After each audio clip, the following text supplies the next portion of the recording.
di MHI Rabu 7 September. Osom atau Wantu Jus, permainan tradisional yang popular tanpa mengira umur. Tetapi tahukah anda, permainan ini turut dipertandingkan di peringkat antarabangsa dan mempunyai kesan pada minda kanak-kanak. Okey, kita dah sampai dekat destinasi seterusnya dekat Kota Baru ni. Di mata warga asing, apakah keistimewaan Malaysia? Bersama dua pempengaruh media sosial, Rhys William dari United Kingdom dan Koji Honda warga Jepun, berkongsi keunikan negara ini.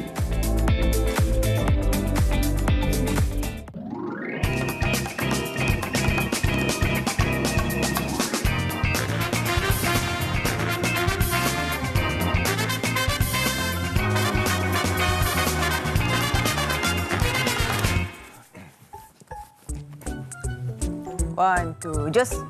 Okey. Cepat sikit. Okey. Osom ke one, two, just? Osom. Osom, okey. Osom. Tu. Osom. Osom. Duk, siapa duk? Awak lah. Saya duk, saya menang. Ya. Okey. One more. Osom. Okey, lagi sir. Osom. Saya satu. Oh, dua satu. Dah. Okey, Osom. Awak menang. Start lah. Yes! Hai, Assalamualaikum warahmatullahi wabarakatuh. Kami memulakan dengan Osom. Siapa menang dulu, dia cakap dulu. Baik, saya menang. Apa khabar semua? Dia cakap anda semua sihat sentiasa. Hari ini bersama dengan saya, Fazli Fuad.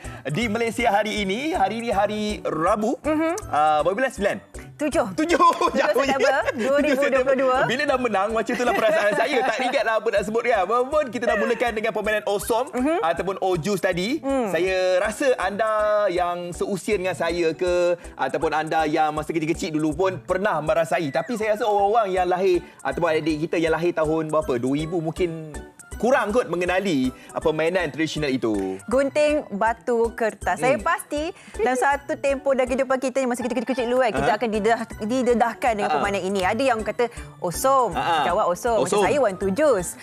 Ojus. Ojus pun ada. Water juice pun ada. Ya, dia gunting batu kertas. Tapi ada juga yang gunting tu digantikan dengan burung. Kertas digantikan dengan air. Matahari ada matahari. Matahari macam mana sini? Tapi ada juga yang kalau bisa kata kalau letak macam ni, dulunya kalau saya letak macam ni air. Oh, ini air. Air. Tapi ada juga di sesebuah negeri yang mengatakan bahawa kalau air macam ni. Macam ni air. Tapi saya tengok macam ikan pun ada. Tapi apapun, ini permainan tradisional yang dulu main. Sofia main tak? Saya membesar dengan permainan ini sebab yelah, saya macam dulu kata kita dapatkan toys tak ada kan. Kecil-kecil dulu kita main permainan yang kita merangsang minda kita. Saya dengan adik saya dulu kita akan battle tiap hari. Siapa yang masuk kereta dulu. Siapa menang masuk dulu. Okey. Dapat makanan dulu, nak masuk dapur dulu, kita kena One Two Jus dulu. So menang. Jadi ini saya rasa menarik sebab dia menjadikan otak kita sebagai budak kanak-kanak ni laju tau. Macam tadi kita slow, lag sikit sebab faktor usia. Kita faktor usia. Tapi bila muda-muda, adik kecil-kecil kan, dan lagi sekarang cuti sekolah, daripada kita memberikan gadget saja bila dia merengek, bila dia kan budak kecil ni dia ada momen dia yang dia perlukan distraction. Jadi mungkin kalau diperkenalkan permainan ini, One Two Jus ini, jadi tak begitu bosan. Saya macam teringat apa yang Sofia katakan tadi. Sofia kena Ojus ataupun Osom dengan adik-beradik kalau nak masuk kereta. Saya macam teringat kalau misalnya kata kalau nak main bola sepak pun kan perlu ada siapa yang menang dulu. Baru start dulu kan. Kan sekarang duit shilling kan. Jadi apa kata, bayangkan lepas ni kalau nak main bola, Osom dulu.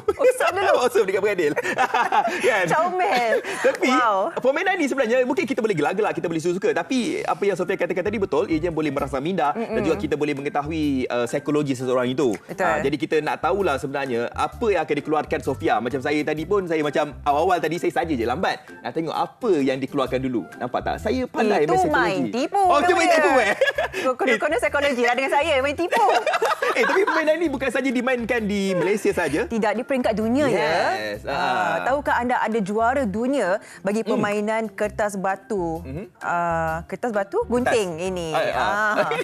Kita nak saksikan bingkisan ini supaya kita tahu ini asal usul permainan ini yang cukup menarik. Okey, jom kita saksikan.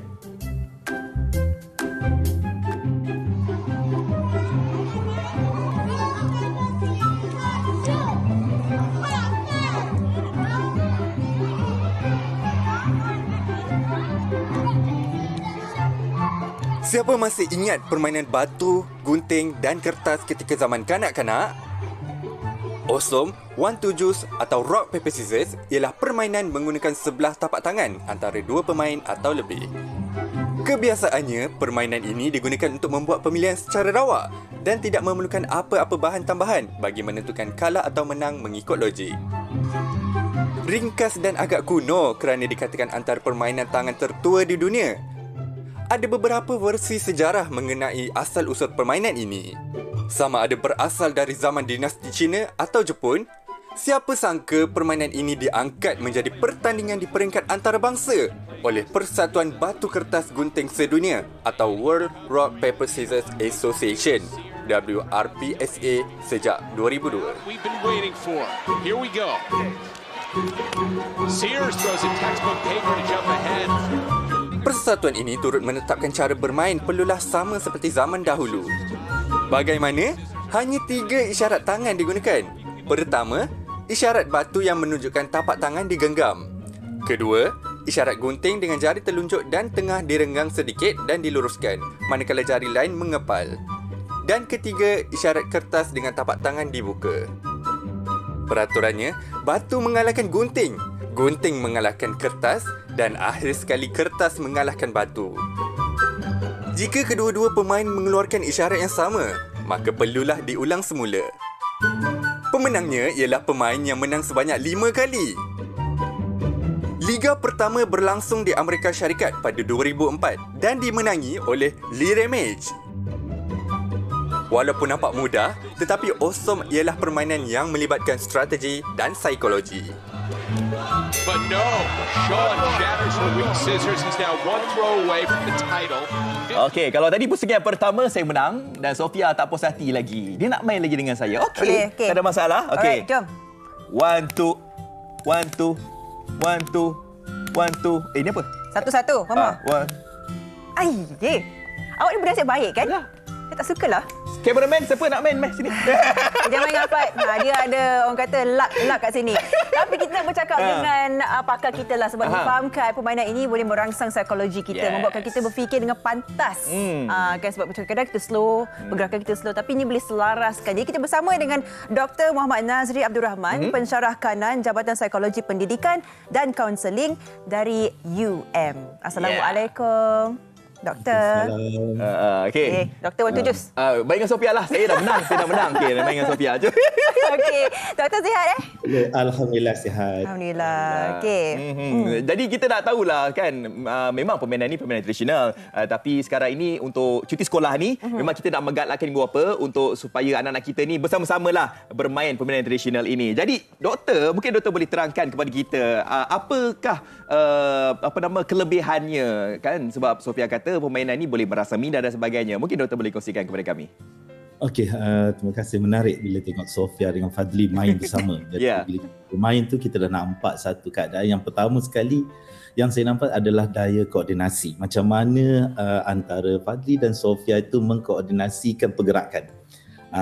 Jadi di sini kita lihat juga di mana kalau koordinasi antara mata, tangan dengan pergerakan dan pendengaran. Sekarang kalau perasan tadi bila Sofia letak genggaman disebutnya lain. Okey, dia letak batu. Sebenarnya tinggal tukar kertas. Ya ke? Saya tak pasal benda tu. Doktor pasal. Ya Allah, ya tu aku malu je. Jadi paling tidak koordinasi itu amat penting. Okey, sebab Sofia terpengaruh dengan apa yang ditunjukkan oleh Fadli. Fadli kalau lihat yang kedua. Okey, kalau kita lihat Fadli, kalau kita membaca, yang paling penting adalah bila permainan ni, yang paling penting adalah membaca dari segi pola yang dimainkan oleh pelawan kita. Okey, selanjutnya macam kita lihat Fadli asyik mengeluarkan gunting. Kalau kantoi. Itu je dia keluar. Gunting. Tetapi sebenarnya Sofia selalunya yang mengeluarkan gunting ini, kalau kajian-kajian untuk permainan gunting, batu dan kertas ini, yang keluar gunting pertama kali dia start adalah perempuan. Tapi saya agak aneh bila Fadli mulakan dengan gunting dan Sofia mulakan dengan batu. Adakah kita berlawan Jedina sekarang ni? Doktor, maksudnya daripada segi apa yang dikeluarkan dulu tu boleh menunjukkan perwatakan seseorang ke macam mana? Saya batu ni macam mana perangai saya? Okey, dia sebenarnya adalah bila koordinasinya, kalau selalunya kalau seorang yang mudah berfikir, dia adalah batu dia akan keluarkan dahulu. Maksudnya dia akan bertindak apa-apa up terus sebab gunting ni dia punya gaya tangan itu agak memerlukan koordinasi dengan dia punya pergerakan.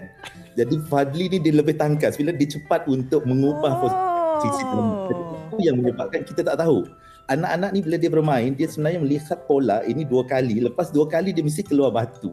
Kalau tak percaya, cuba tengok balik apa yang Fadli main. Ulang tayang, jom. Okey. Nanti kita tengok balik lah. Tengok balik. Jadi itu yang kata orang kanak-kanak ni bila dia dah biasa bermain, dia jadi satu strategi. Dia melihat selain daripada dia kena cepat, pada masa yang sama juga dia melihat lawannya bagaimana. Itu yang paling penting tu, dia nak mempengaruhi cara bagaimana gaya bertindak kawannya. Jadi dia akan membaca kalau kawan ni dia asyik 2 saja, batu dan gunting. Kertas jarang dikeluarkan oleh Fadli. Tapi doktor, ini mungkin doktor boleh menjawab soalan ni sebab Arya mengatakan bahawa antara batu dengan kertas kan, yang menang adalah batu dengan kertas. Batu dengan kertas yang menang kertas kan. Tapi ada yang mengatakan bahawa batu kalau baling kertas tu boleh juga koyak. Jadi macam mana doktor nak jawab soalan ni? Apa rasionalnya tentang perkara ni? Ni kita dah berfikir kat ni. Sebenarnya batu tu akan kertas itu akan membungkus terus batu, tak nampak langsung. Dibungkus terus. Dibungkus terus. Dibaling, disambut dan dibungkus. Itu idea kenapa dia boleh menang. Doktor, saya tertanya sebab macam ada 2 variasi permainan ni. Ada yang menggunakan burung dan juga air. Jadi adakah orang kata corak permainan ataupun pemikiran pemain itu sama lebih kurang dengan gunting dan kertas ke bagaimana? Ataupun lain dia punya cara psikologi dia? Sebenarnya sama, cuma dia berdasarkan kepada konteks di mana ianya dimainkan. Sebenarnya kalau burung, air dan kertas 3 itu biasanya dimainkan. Kalau kita lihat dia bermain di ruangan kanak-kanak di Asia. Di Asia Tenggara ni kan, Malaysia, dia akan pergi kepada burung sebab pergerakan jari dia itu lebih mudah. Sebenarnya dia kalau burung, lepas tu kertas pun ada pula. Dia kata kalau begini air, kalau begini kertas. Jadi dia bezakan begitu. Jadi dia sebenarnya bentuk permainan dan juga jenis-jenis koordinasi tangan dan juga apa itu dimainkan mengikut local konteks ataupun mengikut lokasi ataupun di mana persekitaran itu berlaku. Misalnya kalau di ruangan Malaysia apa semua ni, kanak-kanak sebenarnya biasa dengan burung, batu. Dia pergi yang itu, burung, air, batu. Sebab apa? Kebanyakan anak-anak di luar bandar ataupun mereka dah biasa dengan ini sebab dia tahu burung dengan batu siapa akan menang. Tetapi kalau anak yang biasa dia pergi kertas. Sebab bagi mereka kertas dia dapat dilihat, kemudian dia dapat lihat juga gunting dan dia juga biasa dengan batu. Jadi ini lebih kepada apa yang persekitarannya berlaku. Yes, betul lah. Kalau kita memang, kalau macam saya sendiri pun macam duk kampung dulu, memang itu yang saya main kan, burung, air dan juga batu kan. Okey, jadi kita nak sentuh dari sudut psikologi sekali lagi lah kan, berkaitan dengan permainan ni. Kalau tadi untuk kanak-kanak ni dari segi kemahiran kan, supaya kanak-kanak kita ni cepat berfikir dan sebagainya. Dari sudut psikologi pula bagaimana doktor? Okey, yang paling penting dari psikologinya adalah kita ni kalau bila nak bermain, hati kita nak menang je. Lepas kita menang, kita rasa wah, puas hati, seronok. Mesti. Okey, mesti. Dan dia akan ada satu perasaan sebenarnya, iaitu kawalan emosi. Bagaimana kita mengawal emosi kita dan mengembirakan hati. Walaupun kalah, tapi kita masih ada rasa gembira kerana kita ketawa bersama. Dan pada masa yang sama, kita meluahkan perasaan kita. Okey, dan masa kita bermain tu kita akan macam mana, kita menghabiskan seluruh tenaga kita. Maksudnya tenaga kita tu dihabiskan dengan pergerakan. Jadi itu sebabnya kalau duduk dalam kereta, biar je dia bermain. Macam ibu bapa nak memandu jauh. Okey, dari segi itu nak bagi anak-anak ni duduk, biar dia bermain dengan gunting, batu dan kertas. Sebab apa? Dia juga dapat mengawal emosinya.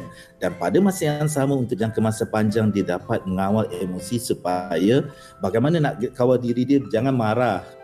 Bila dia kalah, jangan marah. Dia ada jangan mengajuk. Jangan mengajuk. Okay. Tetapi kadang-kala orang yang sentiasa menang pun dah tahu dia asyik-asyik nak keluar batu je, bagilah acan kat dia tinggi. Okey, sekali rasa menang. Betul Fadli buat tadi kan? Doktor, adakah permainan ini akan membuatkan seseorang itu membesar sebagai seorang yang sangat kompetitif? macam saya. Ke bagaimana, Doktor? Dia sebenarnya permainan ni satu yang paling penting adalah dia akan membesar dengan strategis dan pada masa yang sama juga dari segi dia punya interaksi. Kalau masa dia bermain tu, dia tidak hanya tengok pada tangan. Kalau orang yang pertama kali bermain, dia akan tengok di tangan pemain itu apa yang nak dikeluarkan. Tetapi bagi mereka yang dah biasa, dia akan tengok interaksi mata ke mata. Dia akan membaca dia nak keluarkan apa. Dan dengan serentak tangan dia keluar, dia tak tengok pada tangan orang itu, dia tengok pada mata orang itu. Tapi saya cuba tengok mata Fazli tadi. Tapi dia macam tengok bawah. Tak boleh. Dia tak boleh nak baca dia. Saya World Championship Okey Malaysia. Okey, sikit doktor. Okey, kalau nak main permainan ni, berapa lama masa yang diperuntukkan? Yang kata tu sesuai lah dimainkan oleh kanak-kanak ni. Kadang kalau takut main lama sangat kan, kadang takut emosi ganggu dan sebagainya juga. Berapa lama yang sesuai, doktor? Sebenarnya kalau tengok daripada asal-usul bila permainan ini, dia sebenarnya dimainkan pada masa permulaan sesuatu permainan lain.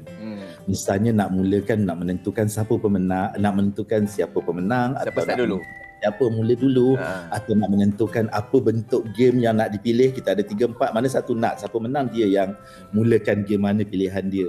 Jadi itu yang digunakan. Tetapi dalam keadaan hari ini, kalau kita perhatikan, jika dia nak dimainkan dalam jangka masa yang agak panjang, kita dapati berlakunya kreativiti. Kanak-kanak akan ubah sesuai dengan pelbagai peraturan dia sendiri. Dia akan buat syarat, dia kata kamu tak boleh begini, mesti begini untuk memastikan dia menang. Tapi kreatif lah tu. Betul. Dia boleh berkembang dari situ kan. Okey. Baik, terima kasih doktor. Baguslah kan kita bawakan pada hari ini supaya ibu bapa dapat menyuruh anak-anak kita ni supaya mengimbau kembali zaman ibu bapa kita main permainan tradisional ni. Baik, terima kasih doktor. Kalau Wan Tujus keluar ni? Yang ni kena Cini pula apa ni? Okey, kita akan berehat seketika. Sekembalinya banyak pengisian. Antaranya kita akan berbicara dengan mereka ini yang cukup terkenal di YouTube. Mereka ni memang suka duduk kat Malaysia. Mereka suka makanan, kehidupan. Tapi mereka ni bukan orang Malaysia. Ya, kita nak meraihkan keunikan Malaysia di Malaysia hari ini selepas ini. Jangan ke mana-mana. Okey, cepat saya bagi awak menang.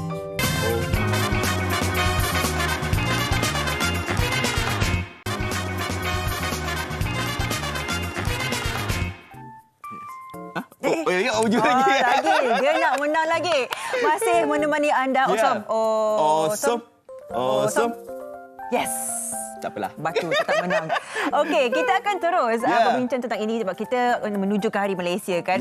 Mungkin dari perspektif orang kata mereka yang datang ke Malaysia ni begitu sayang ke negara kita. Apa kata kita bertanya kepada mereka, apakah yang menjadi penarik mengapa mereka suka duduk di sini untuk memberikan kita satu kasih sayang terhadap cinta terhadap negara sendiri lah macam tu. Dan mereka menjadikan negara kita Malaysia ini sebagai rumah kedua mereka lah. Dan kalau ditanya, kalau pergi ke mana-mana, Malaysia tetap di hatilah. Kan? Okey, kita nak tanyalah apa sebenarnya yang best, apa yang sebenarnya special tentang Malaysia ini selain daripada kekacakan, kecantikan orang-orangnya. Kita bersama dengan dua orang tetamu yang ada dekat sini. Kita bersama dengan Rhys William. Siapa yang dah kenal Rhys William? Rhys William asal Johor Ulu Klang. UK. Dan juga Koji Honda. Selamat pagi. Selamat pagi. Okey, so macam mana berada di sini dah 6 bulan? 6 bulan. Dan 9 tahun. 9 tahun. Okey. Rasa tua sebelah. Okey, apa soal pertama awak tanya ni? Mungkin macam saya tadi bila tanya dekat Koji, berapa lama dekat Malaysia, dia kata 6 bulan. Itu terkejut, 6 bulan. Rupanya dia dah belajar bahasa Melayu di Jepun. Kenapa memilih bahasa Melayu tu di Jepun? Sebab tu datuk saya pernah bekerja kat sini dan saya selalu dengar cerita dia. Jadi saya berminat dengan Malaysia sejak masa kecil lagi. Dan saya berminat bahasa Melayu itu bahasa yang macam mana. Dan bila saya search video bahasa Melayu, saya rasa comel. Comel. Katanya macam apa, suka bahasa Melayu sejak kecil. Ya. Okey. Nak tahulah apa keunikannya, apa yang bestnya tentang Malaysia ni. Waktu kecil lah. Waktu kecil tu saya dengar cerita dia saja, tapi dia selalu katakan makanan-makanan sini best, orang sini baik hati dan macam-macam lah. Okey. Tapi dah besar baru dapat merasai pengalaman tu. Betul ke tak? Betul. Betul. So approve. Yes, approve. Okey, Rhys dah 9 tahun kat sini, dah melalui segalanya lah. Makanan, ada kawan, everything. Termasuklah program-program yang cukup besar di Malaysia ni. Awak sangat-sangat disayangi di sini. Dia apa antara yang menjadi penarik awak kalau awak boleh fikirkan semula lah 9 tahun dulu untuk memulakan kehidupan di Malaysia? Saya rasa actually sebenarnya soalan ni susah sikit nak jawab sebab sebenarnya ada banyak faktor. Tapi saya rasa satu yang boleh macam apa, katakan yang utama adalah suasana. Dia punya perasaan dekat Malaysia. Bila saya ada dekat sini, dia ada macam perasaan yang lain sikit. Yang rasa macam, sini ada sesuatu untuk saya nak explore lagi dalam. So, banyak faktor ada. Makanan, cuaca, macam orang Malaysia pun cara dia semua buat saya suka dekat Malaysia. So, boleh kata satu tu macam suasana lah. Suasana dekat sini lah sebenarnya yang buat saya betul-betul suka dekat Malaysia dululah. Adakah anda berdua ada banding dengan kehidupan negara sendiri berbeza ke dengan kat sini? Rasanya memang berbeza dan saya bukan jenis orang dah banyak negara dah pergi. Tapi antara semua yang saya pernah pergi sebelum ni, memang Malaysia ada sesuatu yang lain yang susah nak jelaskan apa itu. Tapi suasana lah, dia punya perasaan. Bila dekat sini lain lah. Bila dah saya rasa sambal lah. Kena sambal. No turning back. Sambal ke budu? Budu tempoyak ke? Budu. Suka budu? Budu? Ya. Wow. Saya suka nasi kelabu bersama budu. Ya. Mantap. Nampak tak? Biasa makanan Jepun makan apa? Sushi. Sashimi. Okey. So dah tak makan tu lah. Macam ke awak sashimi campur budu? Campur budu. Cicak. Boleh try. Jangan nanti. Tapi bila Riz bercakap tadi tu, saya macam teringat macam tengok cerita Mak Kilau pula. Risau. Bukan. Orang lain lah. Orang lain. Okey. Kalau misalnya kata Koji kata suka nasi kerabu kan. Okey. Jadi kita nak tahulah selain daripada keunikan ataupun kesedapan makanan kan. Saya pasti anda dah pergi ke setiap negeri-negeri yang ada dekat Malaysia. Dalam banyak-banyak negeri mana yang mungkin menjadi perhatian yang sukalah kalau pergi kat negeri ni? Negeri mana? Saya suka Sabah. Sabah. Sebab saya mendaki Gunung Kinabalu dan tengok pemandangan yang cantik. Dan makanan-makanan situ pun memang sedap. Khususnya seafood kat situ. Seafood sana Kata gadis-gadis Sabah pun cantik. Ya, cantik. Sumandak. Ya, Sumandak. Tahu. Dia lagi tahu. Selalu cari jodoh. Misi mencari jodoh. So masih meneruskan misi ni. Ya, ada kontak di sini. Ada kontak. Okey. Wow. Macam Riz pula? Negeri mana yang best? Kelantan? Soalan ni boleh buat gaduh sebenarnya. Boleh buat gaduh. Saya suka Kelantan. Mungkin makanan macam nasi kerabu memang saya suka juga. Dan juga pilihan kuih banyak. Pilihan makanan banyak. So yelah, suka dekat situ sebab makanan lah. Sekejap, tadi Sofia dia sebut kuih. Dengan ceritanya awak ada nak bagi kata orang tu teka-teki. Kita kat mereka ni. Kita bagi teka-teki. Kalau betul lah dia sayang kat Malaysia. Koji dengan Riz, kita akan bawakan pinggan. Siapa suruh awak sebut kuih? Pinggan kuih muih awak di sebut sini. kuih, kita nak suruh awak teka. Okey. Nasib baik tak breakfast lagi. Kita persilakan. Anda boleh cuba. Dan saya rasa Afad lah boleh jadi juri kat sini. Okey, kita tunjuk kamera dulu. Okey, ini antara kuih-kuih yang akan kami berikan cabaran kepada Riz dan juga Koji. Jadi nak kena rasa-rasa lah kan. Tapi rasanya Riz tengok pun dah tahulah kuih apa. Tapi tak apalah, sebab belum breakfast lagi, boleh pilih. Okey. Pilih yang mana? Pilih, makan dan teka. Osom macam mana? Osom siapa start dulu? Tadi tengok tak awak tadi kita main Osom, Ojus. Dekat negara kalian ada main permainan ni? Rock, paper, scissors? Yes. Rock, paper, scissors. Okey, dengan Koji. Siapa menang? Start 1, 2, 3. Okey. Gunting yang kertas. Gunting lah menang. Gunting menang. Okey. Silakan. Riz start dulu. Okey, Riz. Tukar apa nama? Tukar nama. Tukar nama. Tukar nama. Tukar nama pula. Tukar nama. Jangan tukar nama. Okey, makan. Okey. Teka nama kuih ni. Okey. Dia pilih yang tu. Ya. Dah tahu kot jawapannya. Ini kuih apa Ini kuih apa ya? Okey. Okey, kita lagi makan. Makan. Bismillah, silakan. Okey tak? Kuih apakah ini? Kuih apakah ini? Ya. Riz tahu jawapan dia? Pernah makan tak? Ya, Yan. Kalau tahu angguk. Saya tak bagi hint. Tak bagi. Okey, Koji. Okey. Ini menikmati Kena ni. pasang lagu suspend ni. Dia lupa dah nama dia. Ini bukan sushi tau. Tak. Cara makan macam makan sushi. Tahu tak nama dia? Kuih apa ni? Kuih apa ya? Nama dia? Kentang manis. Kentang manis. Saya tak ingat. Oh, Riz. Okey. Riz pula teka. Kuih apa yang dia makan oleh Koji? Sweet potato, kentang manis kan? Ke salah tu? Okey. Ia adalah bingka labu. Yes. Pernah dengar tak? Pernah dengar kuih bingka? Kuih bingka? Pumpkin. Sejujurnya tak pernah dengar. tak Tapi tahu, dengar. kalau tengok dah Sure, tahu. ya? Tapi mungkin dalam bahasa kalian mungkin betul lah kot kan? Yes, betul. Kan? Backup kan? Backup sweet potato. Tu dia. Okey. Kuih bingka Kuih labu. bingka next. labu. Okey, Riz pula. Riz. Boleh pilih mana-mana. Boleh pilih mana? Tapi kalau dia pilih, dia tahu lah kuih apa namanya. Kita pilih lah. Pilih ke? Okey. Okey, tak apa. Tak apalah, tak apa. Pilih Haris. Boleh. Saya ambil yang ni. Itu. Pakai tangan boleh? Boleh, silakan. Orang Melayu memang makan pakai tangan. Mana pakai garpu ni? Kan? Makan boleh? Ya, silakan. Silakan, Riz. Ini dulu saya panggil kuih flat ni. Yang ni ada cara nak makan kan? Kita kena ambil satu kan? Oh, boleh lapis-lapis. Lapis. Kuih lapis lah. Dah bagi jawapan Saya bagi jawapan gini. Kuih lapis. Okey, itu basic lah. Siapa yang tak tahu kan? Okay, Okey, betul. kuih lapis. Kuih lapis. Macam saya sebut tadi, rumah flat orang cakap dulu. Saya dulu kuih flat. Mak cakap tu kuih flat tu. Okey, satu lagi. Koji. One more, Koji. Mana yang dia nak cuba? Yang ini. Kuih tu. Kuih ni. Boleh potong sikit kuih tadi besar. Potong sikit ya.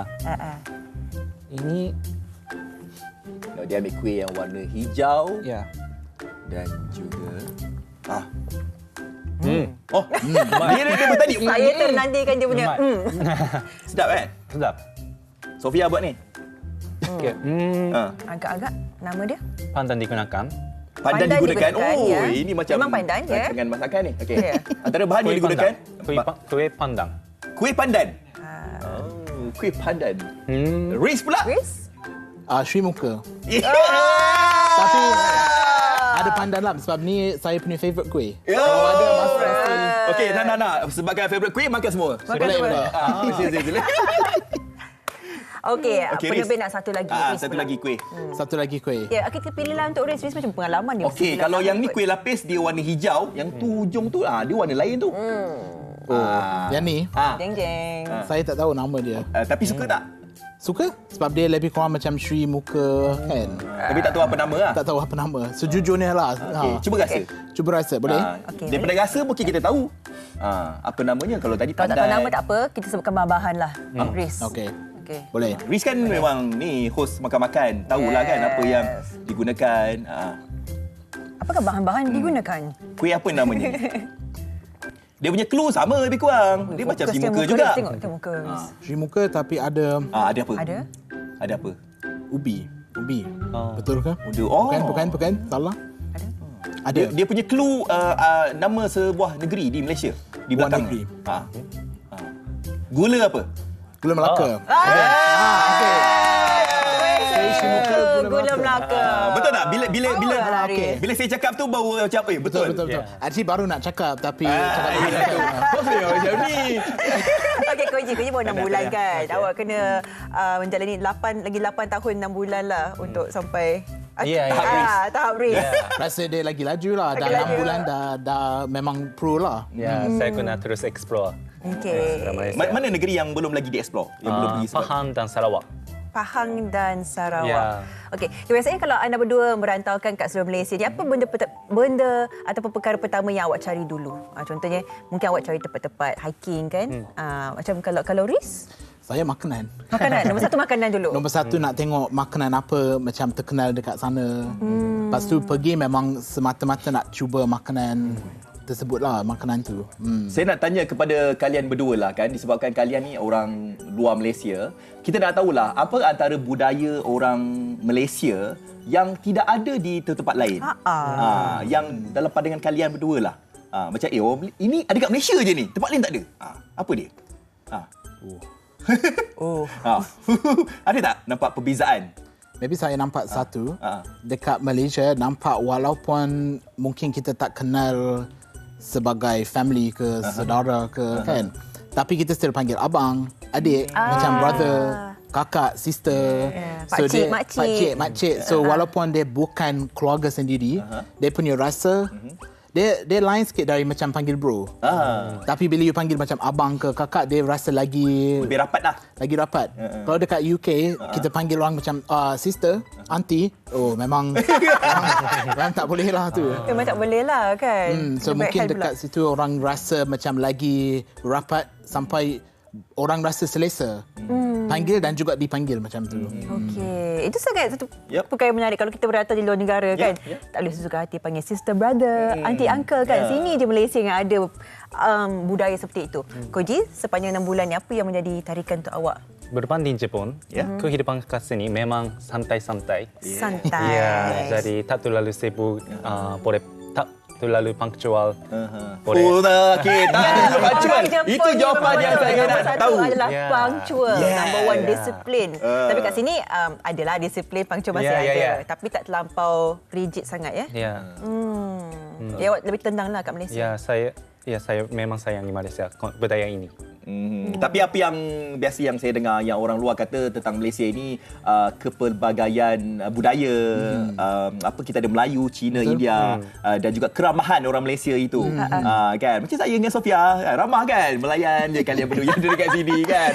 Okey, kita tanya tentang apa dia. Sambutan Hari Kebangsaan ada pergi tak? Ya. Merdeka Square. Dekat mana? Merdeka Square. Oh, Dataran Merdeka. Di dataran? Wow. Okey, jadi apa perasaan awak ketika itu melihat sebab kan orang Malaysia ni macam lebih 2 tahun tak dapat sambut. Dan hari itu memang kita semua keluar untuk meraihkan Hari Kebangsaan dan awak sebagai orang negara luar melihat cara yang Malaysia menunjukkan patriotism kita. Apakah komen? Ya, kalau keluar dari rumah boleh tengok bendera Malaysia di mana-mana dan ada lama orang sambut Hari Kebangsaan Malaysia. Jadi saya tahu Malaysia memang sayangi negara sendiri. Okey. Saya tak dapat turun dataran tahun ni. Tapi dari rumah nampak ada jet semua. Ada jet semua nampak. So dapat rasa tu dan juga saya tengok macam kawan-kawan yang ada pergi, ada post semua nampak dia punya macam semangat orang lain. Mungkin sebab 2 tahun tak dapat sambut. Tahun ni memang nampak orang sambut sepenuh hati, memang nampak spirit tu sampai awal pagi orang dah sampai untuk tengok semua. So nampak, saya pernah dulu pergi mungkin 5-6 tahun lepas. Memang nampak tahun ni lagi meriah lah. Okey, Koji hari tu sampai pukul berapa? Sebenarnya saya bangun lambat dan Bangun lambat 1 PM. Jadi tapi masih ada lama orang. Jadi baik. Betul lah sebab dekat dataran tu daripada pagi sampai ke petang ada saja orang yang berada dekat sana. Okey, kita nak menguji sikit lah kan tentang Malaysia ini 9 tahun 6 tahun. Kita nak tanya Riz lah, 9 tahun ada dekat Malaysia. Pernah pergi Perlis? Pernah. Kan? Okey, apa yang best special dekat Perlis? Apa yang special dekat Perlis adalah dia tenang. Okay. Apa dia punya landscape cantik. Ada padi, ada macam kawasan macam gunung. Ada satu buah tu dekat Perlis dia ada. Buah apa? Buah mangga harum manis. Betul tak? Tapi saya tak pernah rasa. Tak pernah rasa? Belum lagi rasa. Tak apa, nanti sebab apa buah harum manis dia ada musim-musim dia juga kan. Okey, bercakap tentang Perlis. Ibu negeri Perlis apa dia? Kangga. Betul kan? Dah baik. Tapi Perlis senang sebab dia tak ada banyak dia tak besar sangat. So kita dah tahu dia punya jawapan tu senang sikit. Tapi saya nak sebut bukan Kanga. Sebut Seleb Utara. Sebut apa? Kangga. Betul. Wah, hebatnya Riz. Okey, Koji, dah sampai Perak dah? Perak, ya, pernah. Okey, apa yang antara paling menarik kat Perak tu? Makanan ke orang dia? Ada Pulau Pinang kan? Ada Pulau Pinang, jadi ada origin nasi kandar. Saya memang suka nasi kandar. Tu di Pulau Pinang lah? Ya, tapi belum lagi pergi ke sana. Jadi nanti nak pasti pergi. Tu Sofia tanya Perak. Dah sampai Perak? Perak dah sampai? Perak sampai. Perak dah sampai. Ibu negeri Perak? Ipoh. Ya. Okey. Jadi senanglah untuk anda berdua ingat tempat-tempat ibu negeri negara ni senanglah dibandingkan dengan nama-nama di Jepun. Ya, senang. Sangat-sangat Satu lagi dekat Malaysia ni Riz pun tahu kan, macam contoh pergi dekat utara, Sling Utara. Betul. Di Perak cakap ata dema. Kelantan sebut macam mana Kelantan? Cakap Kelantan sikit. Kecek. Kecek sikit. Tak boleh. Boleh lah. Kunci boleh. Boleh. Kunci boleh. Okey. Ambo belajar kecek latte. Wow. Ambo berjaya-jaya di Kelate pada bulan Jun. Pada bulan Jun. Hebat. Saya rasa kita boleh ucapkan jugalah kepada mereka yang dah menetap kat sini dah lama ni kan. Selamat Hari Malaysia tak lama lagi. Ya. Kami harap agar anda berdua terus kita explore apa yang ada di Malaysia. Okey, jadi kami sebagai orang Malaysia mengucapkan jutaan terima kasihlah kepada kalian berdua kan, sebab kata orang tu menjadikan Malaysia sebagai rumah kedua kalian. Okey, di kesempatan ini mungkin boleh titipkan ucapan kepada peminat kalian. Riz mungkin. Silakan Riz, ambil kesempatan ni. So just nak ucap selamat Hari Malaysia yang akan datang. Dan terima kasih banyak-banyak semua orang sentiasa sokong, bagi support dan juga bagi kami sebagai orang luar hidup dekat Malaysia, bagi macam apa sambut dengan penuh ramah semua. So terima kasih banyak-banyak. Selamat Hari Malaysia dan terima kasih semua. Harap okey. Itu. Ada trademark? Trademark apa? Sentiasa lapar. Always hungry. Yes, always Boleh hungry. tak kami pakai tagline tu juga? Boleh, nanti kita bagi baju, boleh ada tu. Okey, Koji yang masih mencari cinta di Malaysia. Apakah pesanan untuk bakal cinta awak yang sedang menonton sekarang ni? Kalau ada calon, hantar mesej kepada Instagram saya. DM. Apa IG? IG Koji Jepun. Koji_Jepun. Tapi memang serius, saya memang nak cari isteri, wife from Malaysia lah. Ya, itu joke. Joke. Itu buat masa ni joke lah. Saya pun tak tahu. Marah girlfriend dia. Sedikit pesanan untuk rakyat Malaysia, peminat anda. Setakat ini saya dah duduk sini selama 6 bulan dan dekat sini ada pengalaman manis saja. Sebenarnya tak pernah merasa pengalaman pahit di sini. Jadi ada 6 bulan lagi duduk di sini. Jadi saya terus menjelajah Malaysia dan mengetahui, mendalami keunikan Malaysia. Yes. Kalau contoh Koji nak tahu tentang Malaysia banyak lebih, Riz boleh tolong. Sebab Riz dah 9 tahun dekat sini. Kita pergi sama-sama nanti. Nak ikut? Kampung-kampung sudah pergi kan? Kampung-kampung pun dah explore dah. Bukan semua, ada lagi kita boleh pergi. Nanti bawa kami TMHI bersama dengan kalian berdua. Best tu. Kata Malaysia kena masuk kampung. Baru kita belajar budaya semua kan. Terima kasih kita ucapkan kepada Riz dan juga Koji. Kami harapkan akan anda teruskanlah menyebarkan yang bagus saja tentang Malaysia. Supaya ramai lagi yang datang ke negara kita lepas ni. Betul. Sebenarnya tak cukup masa. Kalau cukup masa saya nak tanya tentang macam mana cara makan pakai tangan. Kan susah. Kan tak apa. Nanti kita kongsikan. Nanti kita kongsikan. Terima kasih Riz dan juga Koji. Okey, kita nak berhenti berehat. Lepas ni kita nak bercakap tentang perkhidmatan dan latihan dalam Internet of Things IoT ni. Jadi anda jangan ke mana-mana, teruskan bersama dengan saya Fazli dan Sofia di Malaysia hari ini. Ya.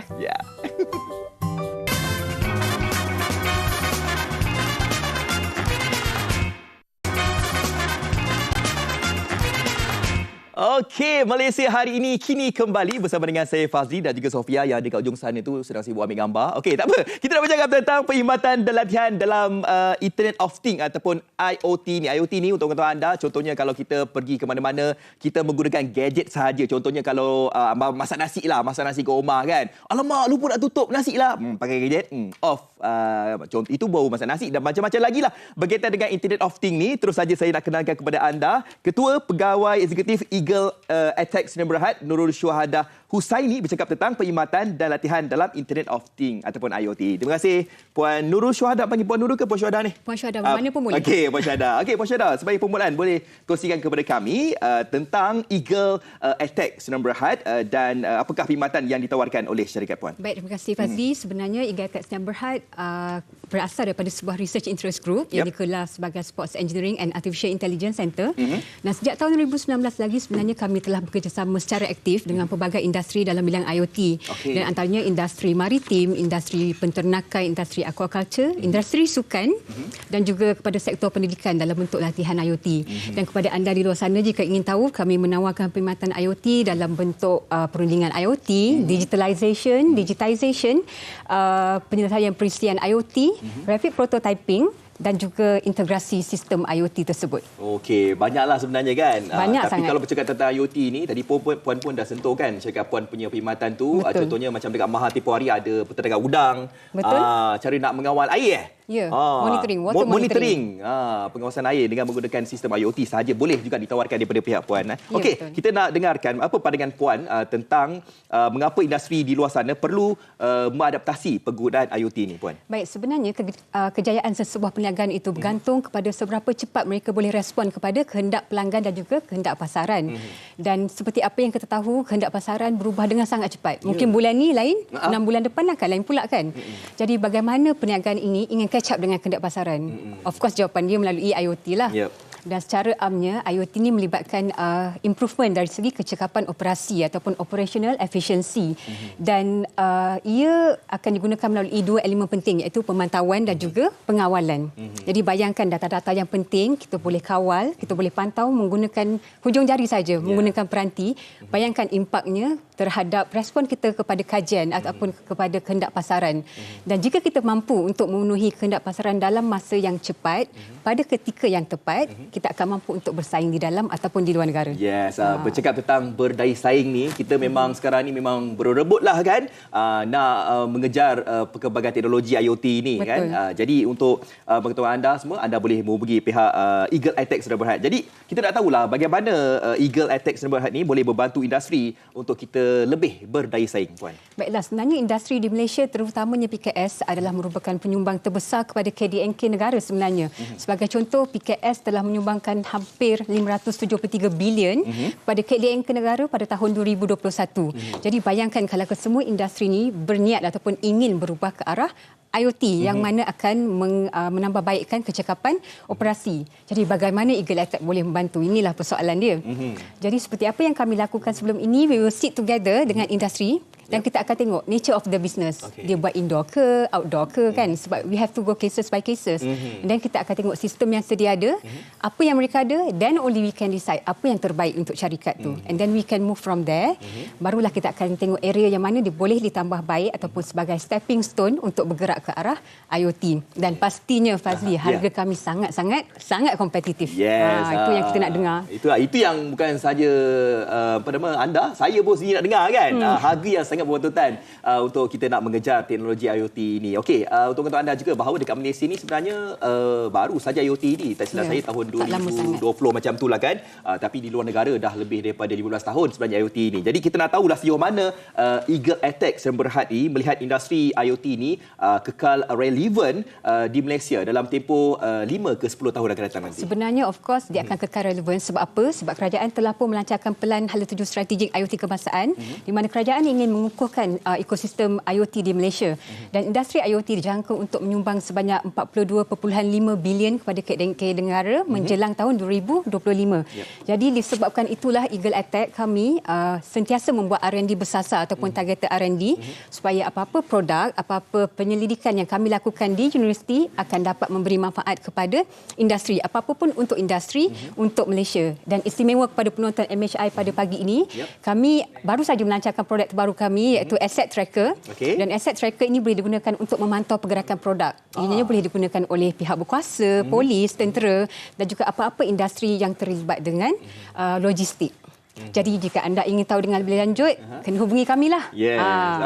Jadi ada macam-macam perkhidmatan yang disediakan dan juga harga yang menarik ditawarkan. Okey, jadi kita ada seminit ni lagi Puan. Mungkin Puan boleh kongsikan apa pesanan daripada pihak Eagle iTech Sdn Bhd yang ingin disampaikan kepada penonton Malaysia hari ini pada hari ini. Baik, saya ingin sekali lagi menyeru pada semua industri di luar sana, jika anda rasa ingin tahu dengan lebih lanjut berkenaan dengan IoT, jangan malu-malu, jangan segan-segan, anda boleh terus hubungi kami melalui platform yang tertera di hadapan anda dan insya-Allah kami akan respon dengan segera.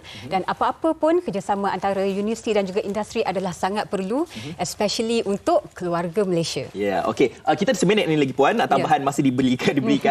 Mungkin Puan boleh kongsikan apa perkhidmatan yang ditawarkan daripada pihak Puan yang mungkin kita nak tahulah, mungkin ada syarikat-syarikat yang telah pun bersama dengan pihak Puan. Baik, sekarang ni ramai syarikat inginkan perkhidmatan digitalisasi ataupun digitalisation, di mana apa-apa form yang selalunya kita buat buat manual kan. Selalunya form kita isi manual dan kita simpan dalam file. Tapi selalunya kami akan menawarkan perkhidmatan agar kita digitalizekan form tersebut supaya data-data tersebut dapat dianalisa dengan lebih baik dan seperti yang saya katakan sebentar tadi supaya kita boleh respon kepada kehendak pasaran dengan cepat. Tadi bercakap tentang tracker tu, mungkin boleh kongsikan sikitlah tentang tracker tu bagaimana? Okey, asset tracker ni sebenarnya adalah R&D yang kami lakukan selama setahun. Selama setahun di lab kami dan insya-Allah ianya sangat stabil. Kami dah uji lari di lab dan juga di lapangan dan ianya sangat-sangat sesuai kepada apa-apa industri sekalipun. Jadi, maybe Fazli pun nak beli, mana tahu? Insya-Allah. Jadi saya dan juga anda semua jangan ditunggu lagi. Apa kata anda hubungi pihak daripada Eagle Attack yang berhad untuk kita nak bersama-sama dalam memajukan negara kita dalam perkembangan Internet of Things ataupun IoT. Terima kasih Puan. Sama-sama. Okey, jadi terima kasih diucapkan kepada Puan Nurul Syuhada Husaini, Ketua Pegawai Eksekutif Eagle Attack yang berhad. Okey, kita nak berhenti berehat seketika. Banyak lagi pengisian akan kami berikan khas untuk anda di Malaysia hari ini. Jangan ke mana-mana.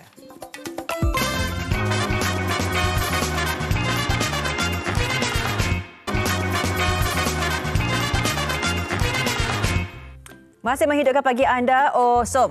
Osom lagi. Okey. Nak baca paper, tengok siapa dulu. 1, 2, 3. Apa ni? Ini apa? Tengok saya ke? Apa ni apa? Tak jadilah. Saya dah baca dulu. Apa ni? Macam ni pun jadi, kawan-kawan. Itulah yang doktor tadi cakap betul lah sebenarnya kan. Saya ni memang tak apa-apa dah buat kan. Okey, tak apa. Okay, menang. Itu pistol sebenarnya. Tapi pistol tak masuk kan? Tak ada kan? Tak. Oh, kalau tak pistol memang semua menang. Kalau jumpa saya memang bagi pistol lah. Okey, awak mula dulu lah. Okey, saya mula dulu. Okey, tadi saya dah pun bercakap tentang Internet of Things. Kalau kita tahu bahawa internet ni memang sangat diperlukan lah untuk waktu sekarang ini. Tapi kalau kita lihat di akhbar Cosmo hari ini berkaitan dengan internet ni, pendedahan bahan pornografi kanak-kanak yang semakin tidak terkawal di internet sebenarnya ini boleh mendorong kepada jenayah penderaan secara seksual melibatkan golongan itu yang mencecah 417 kes dalam tempoh 6 bulan tahun ini. Okey. Jadi kalau kita lihat kat sini, perkembangan narkotika itu meliputi kesemua 1055 kes penderaan termasuk fizikal dan emosi di seluruh negara. Jadi itulah dia kan, tentang internet ni kadang kita cakap juga penting juga kan, kan? Tapi kalau kita salah guna, ianya juga boleh menjurus kepada benda-benda yang tak baiklah. Contohnya macam kes penderaan dan juga kes rogol dan sebagainya. Betul, menyentuh tentang internet juga kita seiring dengan pendigitalan di mana kita pun melihat perangkaan strategi pendigitalan negara yang terbaru. Antara yang diwartakan di sini, Pelan Tindakan Teknologi Drone Malaysia 2022 sehingga 2030 menjadi agenda nasional untuk menyokong ekosistem drone dan juga kita akan kukuhkan kerjasama dengan Microsoft Malaysia dalam bidang keselamatan cyber, kes penipuan dalam talian. Segala merangkumilah kalau kita menghala ke kemajuan ni, memang orang kata satu perlindungan dalam dunia menggunakan internet dan teknologi perlu ada juga. Ya, okey. Dan di Harian Metro ada satu lagi cerita yang menyedihkan di mana bapa pengantin meninggal sebelum akad nikah. Tajuknya Pelamian Air Mata, kegembiraan seorang wanita untuk bergelar Raja Sehari bertukar. Episod memilukan apabila bapa yang sepatutnya menjadi wali pernikahannya meninggal dunia beberapa minit sebelum upacara akad nikah dijalankan. Jadi salam takziah dan Fatihah diucapkan kepada keluarga mangsa. Terakhir sekali sedikit, NST mengatakan ramai not ready for unmasking. Many Malaysians say they will still wear mask indoors even the government lifts the requirement today. Jadi keputusan untuk memansuhkan pemakaian pelitup muka akan diwujudkan hari ini. Di esok kita akan bincangkan sama ada akan diteruskan atau tidak. Kalau awak pakai tak? Kalau saya lihat pada keadaan indoor, walaupun mungkin lepas ni kerajaan mengumumkan ada option pilihan untuk kita nak makan ataupun tidak, tidak diwajibkan lagi. Tapi saya mengambil pendekatan kalau lihat keadaan yang sesak ramai, saya ambil pendekatan pakailah pelitup muka tu. Sebab virus COVID-19 masih lagi ada hidup dengan kita ni. Betul. Memang tak boleh nak buat apalah kan. Betul. Tapi kalau boleh pakailah. Tapi mungkin ada pelepasan itu kita akan tahu hari ini. Baik, terima kasih bersama kami sehingga ke penghujung rancangan. Kita akan bersama anda dengan esok. Banyak lagi pengisian hanya di Malaysia hari ini. Selamat selalu. Assalamualaikum. Bye-bye. Bye. Good morning. What do? Kisses?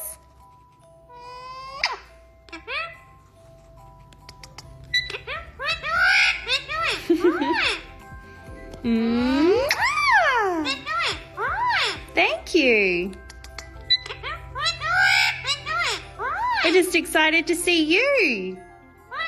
What do? Good morning.